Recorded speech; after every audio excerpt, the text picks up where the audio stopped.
law that allows its Coast Guard to fire on any foreign vessels in the South China Sea as if they own the entire South China Sea. How can the United States compete against a country that does not play by the rules of the global road? Senator Tom Cotton was among the first lawmakers to raise the red flag on China's burgeoning military on this program. He joins us now. Senator, it's good to see you this morning. Thanks very much for joining me.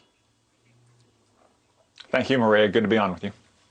Let's start with these sanctions. What was your takeaway of what we saw this past week as China is now targeting additional individuals in America?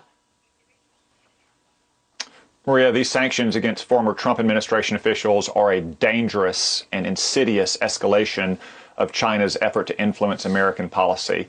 On Wednesday, just moments after Joe Biden took office, a couple dozen Trump administration officials were sanctioned by China. Now, at first, one might just laugh them off. I was sanctioned last summer and I kind of laughed it off. But these sanctions apply not just to these individuals, they apply to any company or institution that associates with them. Now, this is not designed so much to punish Trump administration officials for taking a tough line on China, but to send a shot across the bow to Biden administration officials. Just let me give you a couple of examples of how these could influence a U.S. government official's thinking. So, for instance, many former officials like to write memoirs, and those memoirs can contribute to our understanding of public events. China specifically threatened publishing houses that give book contracts to administration officials they've sanctioned with cutting off all access for all their books from the Chinese market. Or to take another example, a lot of government officials are lawyers. They leave big firms, they go back to big firms. Even if they have no clients with any business in China, that law firm probably does. And what if China goes to one of those big corporations and threatens to cut off their access if they don't cut off that law firm? This is the kind of unspoken, insidious effect these sanctions can have on senior government officials. We cannot tolerate it. The Biden administration needs to denounce it forcefully. They need to impose reciprocal sanctions on Chinese officials. They need to find out if the Chinese ambassador was involved in it. And if so, they need to kick him out of the country. We cannot tolerate China trying to influence government officials at the highest levels of American government. Well, it's interesting. You've got people like Peter Navarro being sanctioned. Take note, no sanctions on Jared Kushner, Wilbur Ross, or Stephen Mnuchin, correct? That's correct, Maria. Yeah. Let me ask you about where this goes from here. I mean, you say that the Biden administration has to come out strong and make sure that China gets the message that we will not roll over with their bullying, the way they're bullying the rest of the world in the South China Sea and in Hong Kong. But have we heard from President Biden yet in terms of China's role, for example, in the coronavirus? No, Maria. In fact, I haven't heard almost anything directly from President Biden. Now, some of his officials have made some comments about China. For instance, Anthony Blinken, the incoming Secretary of State, said he agreed with Secretary Pompeo's designation of China as a genocidal regime for what they're doing to religious minorities in their northwestern province of Xinjiang. But what we really need to hear is from the top. President Biden needs to condemn these sanctions. He needs to condemn the actions that China is taking against Hong Kong in the South China Sea, just recently threatening Taiwan again. It's important that the president say that, not just the president's spokesman, not just his cabinet officials, but the president himself. Yeah, we have not heard Joe Biden acknowledge where COVID came from, for example. I'll be interested in hearing what he has to say in terms of COVID. And you made this point on this program many times that the CCP knew when they learned that this disease was as deadly as it was, they allowed it to escape their borders, correct? We haven't heard anything like that from Joe Biden. Yeah, that's right, Maria. It was a year ago this month when I was trying to ring the alarm about this virus that was creating an unknown kind of pneumonia in Wuhan. The rest of Washington was obsessed with the impeachment trial. Obviously, we're now still in the midst of a deadly global pandemic. I think all the evidence, it's circumstantial, but all the evidence continues to point to the Institute of Virology in Wuhan as the source of this virus, not some food market in Wuhan, that China is covering that up, just like they covered up for weeks how deadly this virus was and let what could have been a local health challenge in Wuhan in the middle of China turn into the deadliest global pandemic in a century.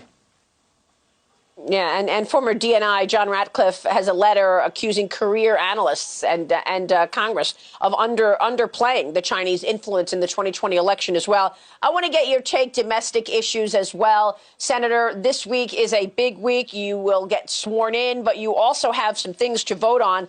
Tell me about what you're expecting this upcoming week, as Nancy Pelosi is asking to keep National Guard troops in place at the Capitol all the way until mid-March. Is that what's happening? Yeah, that's right, Maria. And I don't think that's necessary. Look, I'm on the Senate Intelligence Committee. I've consulted with Senate leadership. I'm not aware of threat reporting that suggests we need 7,000 troops in razor wire around the Capitol. What happened on January 6th was in part the failure of the senior security leaders on Capitol Hill to anticipate the kind of violence we saw from the mob that broke into the Capitol on the 6th. There was chatter about that on social media, yet they didn't request enough backup from the FBI or the Park Police and the National Guard. Muriel Bowser, the left-wing mayor of Washington, D.C., declined to let the National Guard that was present be armed and prepared for riot equipment. Then we had a major reaction, one might say an overreaction, of bringing 26,000 National Guard troops in for January 20th inauguration. But the inauguration is behind us. These troops did a great job. I respect their service. They deployed on short notice, but it's time to send home the troops. If there is threats, if the threat reporting warrants it, we can always bring troops back, but we don't need to turn the people's house, the center of our republic, into an armed camp. Senator, how will you vote going into this week? You will be voting on Janet Yellen as Treasury Secretary. You will also get an article of impeachment. Lay out the week for us. And by the way, we should mention that on day one, Joe Biden got the United States back into the World Health Organization as well. Your reaction there? Yeah, I mean, I think it was a misguided decision to go back into the World Health Organization. They have largely been carrying water for China for the last year. Reporting since the early days of this pandemic has made that clear. On the impeachment trial, I made it absolutely clear the day the House passed its article of impeachment that a trial after the president has left office is beyond the Senate's constitutional authority. I think a lot of Americans are going to think it's strange that the Senate is spending its time trying to convict and remove from office a man who left office a week ago. That's not the role of impeachment. Impeachment's designed to remove a current office holder from office. I suspect that the president's attorneys, at some point, if they don't go to court, will come to the Senate with a motion to dismiss as this trial is beyond our constitutional authority. The more I talk to other Republican senators, the more they're beginning to line up behind the position I announced a couple weeks ago. And you said the biggest issue of the week was on immigration. We just spoke with Chad Wolf about that. Your thoughts on what you saw in terms of the border actions this past week? Well, Joe Biden basically announced to the entire world that it's ollie ollie oxen free at our border. He stopped construction of the border wall. And he said that we're going to resume allowing people showing up at our border, making bogus claims of asylum, to come into the country, to be released, to come back, perhaps, probably not, for a hearing months or years later. Look, we had a very strong agreement with Mexico, which was keeping these migrants in Mexico while their asylum claims could be adjudicated. For no reason, Joe Biden tore up that agreement. And now we're going to see yet another surge at the border. You already see some caravans coming through Central America. I suspect that they're going to get much larger very soon. Well, I mean, look, it's up to you and your colleagues to stop some of this policy if you think it's bad. Are you going to be able to? Or will they get this entire progressive agenda through? No, the bill that Joe Biden sent last week, I think, will be dead on arrival. It's far to the left of any immigration bill the Congress has considered. It would flood the labor markets with millions of unskilled migrants, whether they're here presently as illegal aliens or they're rushing to the border now. That would be terrible for working class Americans, taking their jobs away or driving their wages down. Senator, it's good to see you this morning. We'll keep following the story. Thank you, sir. Senator Tom Cotton joining us there.